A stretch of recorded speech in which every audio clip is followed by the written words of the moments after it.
I want to bring in criminal defense attorney Bernie Brody. He joins us here at CNN Center to discuss this. And also Jean Caceres. She's an in-session correspondent with our sister network, True TV. She joins us from outside that courthouse in Bellefonte, Pennsylvania. Jean, if I could start with you. What are you hearing that would provide some kind of insight into why Sandusky didn't take the stand today? Well, we're not hearing anything because there's a gag order, so the attorneys cannot talk, and maybe they wouldn't anyway. But here's a sign. You know, it came to that point that Jerry Sandusky is supposed to take the stand today, and we thought he was going to. And there was a lengthy conference in the judge's chambers.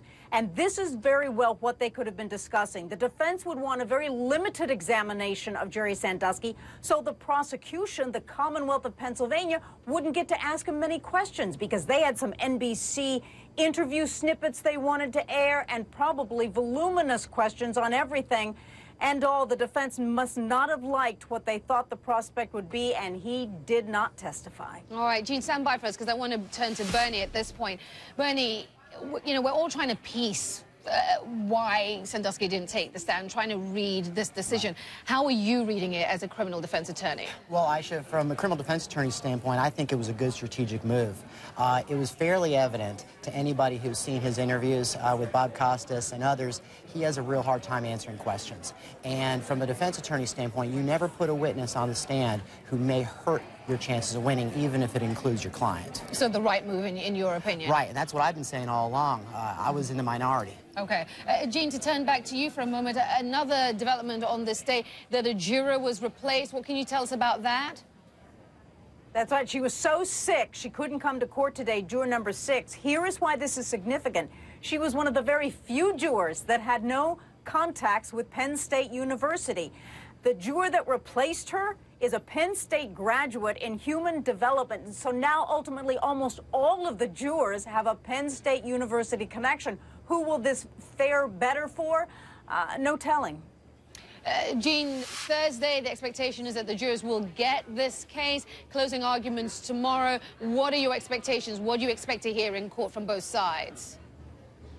You know, prosecution is going to really try to focus on the accusers and the similarities, the pattern, how they would go with Jerry in the car and he would start to touch them, and then it would go to the bedroom, it would go to the showers. But they're also going to want to try to show differences so that this is not just a carbon copy and they're copying each other.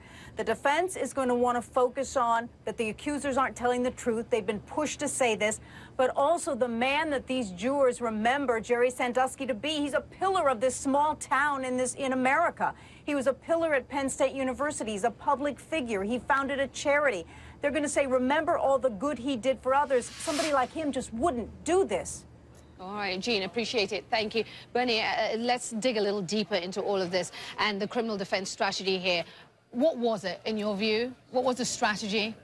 Well, the strategy is to find one inconsistency or one reason not to believe each and every accuser. You have 8 of them. So the state's arguing, well, we have 8 people. How could they all be lying? So from a defense standpoint, you've got to find one reason that each one of these accusers are lying. And you hope that you find one juror that will appeal to each of your reasons. And then you have 12 jurors, so what you're hoping to do is you have 12 jurors who all have some reasonable doubt as to his guilt. So let me ask you this, as you are a criminal defense attorney yourself, is there anything you would have done differently? You've laid out the strategy, but what would you have done differently, if anything? Well, I would have liked to see 2 things. One is I would have liked to seen some expert eyewitness perception testimony to try to refute why Mike McQuarrie, the assistant coach who allegedly found Sandusky in the shower with the boy, was so adamant and so confident that that's what he saw.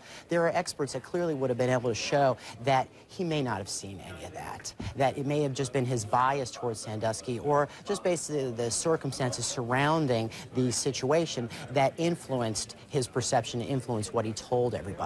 So that is one thing I would have expected to see. The other thing is possibly an expert in forensic interviews of victims of sexual abuse, because the police clearly didn't follow proper protocols here, and I think it would have been nice for the jury to hear from an expert in that area to show what a proper interview of these accusers should have encompassed. Well, we didn't hear from Sandusky, but we did hear from his wife, Dottie Sandusky.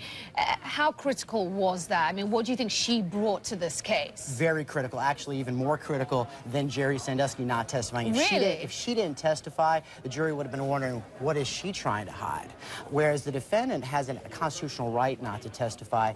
The wife doesn't have that same constitutional right. If she had evidence supporting his innocence, she should have been on the stand supporting her husband. That's what the jurors would have expected to see. So the fact that she did take the stand, she testified consistently, she wasn't beaten up on cross-examination, I think that's probably the strongest piece of evidence the defense presented. All right, you heard me ask Jean there what her expectations were for tomorrow in closing arguments. What are your expectations? What are the notes that you feel the defense has to hit in these closing arguments? Yeah, they're going to have to find one reason for these jurors to not believe each and every one of those accusers, whether it's an improper financial motive, inconsistencies in their statements, or the fact that they were badgered and pressured by the investigators.